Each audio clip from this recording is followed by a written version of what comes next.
day sa ating lahat mga kaibigan. Dito na naman tayo sa ating usapang magmamanok po. Medyo ang panahon mga kaibigan, medyo makulimlim po. At saka sana tuloy-tuloy na ito mga kaibigan para makakilos na tayo po. Kasi yung masyado mainit mga kaibigan ay medyo risk po. Itong bago tayo mag-umpisa mga kaibigan ay shout out muna tayo sa ating mga kaibigan na si June Salas, Hawaii, Arlinda Suyat, Anthony Espinilla, Romblon, Jeannie Agol, shout out kay Roy Sabuiro, Katilan, Surigao del Sur, Glodin Cabaluna, Davao Eden Turil, Glenn Terizo, Michael Enriquez, sa kanyang Pedro's Black Game Farm, Roldan Tumangday, Quadro Alas Game Farm, Boss Dinis, Boss Jumar, Boss Jury, Boss Toto. Ito siguro yung farm ni Quadro Alas, Janrel Casimiro. Good morning sa ating lahat po.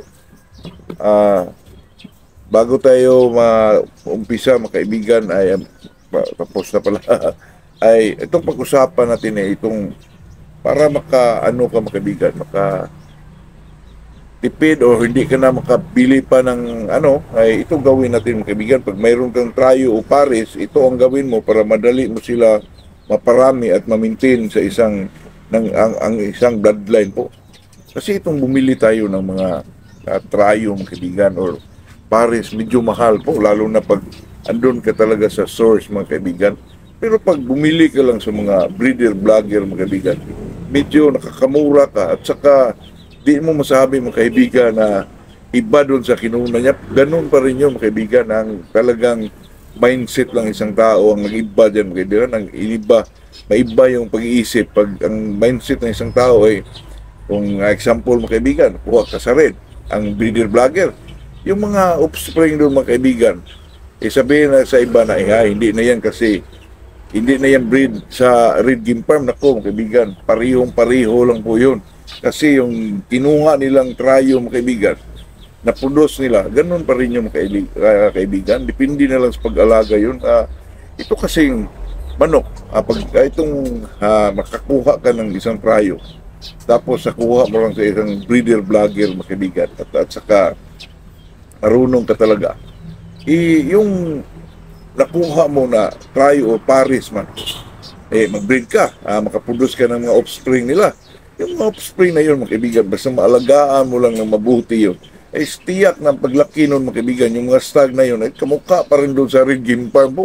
Walang pinagkakaiba mga kaibigan. Baka sa pag-breed mo talagang marunong ka lang, ay talagang baka magaling pa yung sayo sa red game farm mo, maganda pa tingnan yung sayo.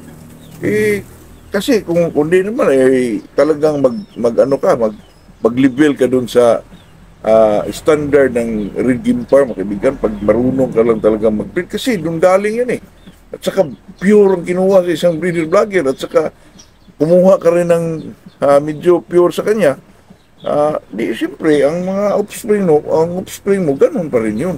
At saka ito ang gawin nyo mga kaibigan. Pag makakuha ka na ng isang trayo man o pares man, yung mga offspring doon ng mga babae mga kaibigan, piliin mo yung mga talagang magaganda na mga babae po, mga inahin. At saka yung babae na mga inahin, makapili ka ng marami kasi trayo yun. Kundi pares lang, imposible naman hindi ka makakuha ng tatlo doon. Makakuha ka talaga. Pero piliin mo yung magandang pormahan, pero wala kang napili na medyo maganda na pasok sa iyong standard mga kaibigan. Huwag na, susunod na naman. Kasi itong mag-breed ka, kailangan mo talaga yung magandang pormahan para, kasi mga kaibigan, kahit gaano kaganda makapalabas ka pa rin ng hindi naayon sa yung standard Kaya kailangan piliin mo talaga yung pinakamaganda po. At saka yung mga ganyan kaibigan, nakapili ka na ng babae, di kuha ka ng isang street breed din, tulad sa bloodline na kinuha mo. Example, 5K. Kuha ka rin ng another mga kaibigan para may street breed mo sila. Yung mga napudos mo mga paulit o mga babae na galing sa trayo o pares mo, kuha ka ng ibang 5K line na i-cross mo sa kanila. Kasi yung mga ma-offspring din nila mga kaibigan, pwede din kastahan yun sa mga anak doon sa sa mga anak doon sa original na kinuha mo po. Kaya medyo madali lang padamihin, mga kaibigan. Kaya ganun na po. Pabalik-balik lang, mga kaibigan. Di naman yung magkapatid. Magkaiba naman yung ano. At saka, street breed sila, mga kaibigan. Kaya, madali lang pong magpapuro. Pero kung marami ka pang iniisip na, nako, magkamatagalan ka pa, mga kaibigan, napaka-the best po ito. Kuha ka ng tryo, example, yung mga offspring na babae, maglikom ka, magpili ka ng pinakamaganda, tapos kuha ka ng ibang bloodline na 5K din.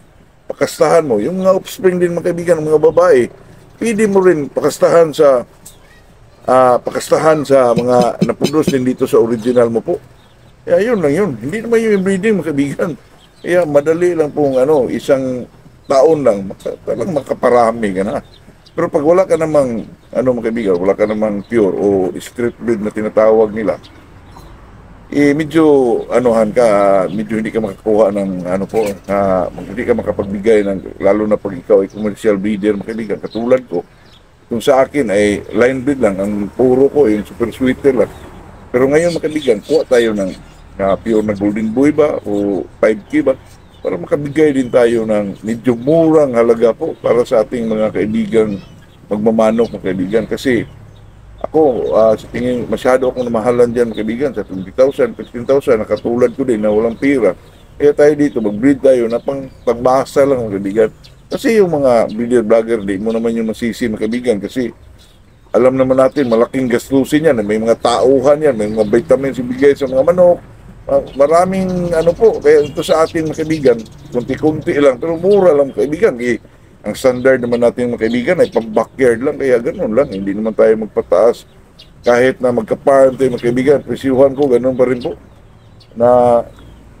Pero kung i-analyze mo, kaibigan, pareho lang yun po, totoo yan.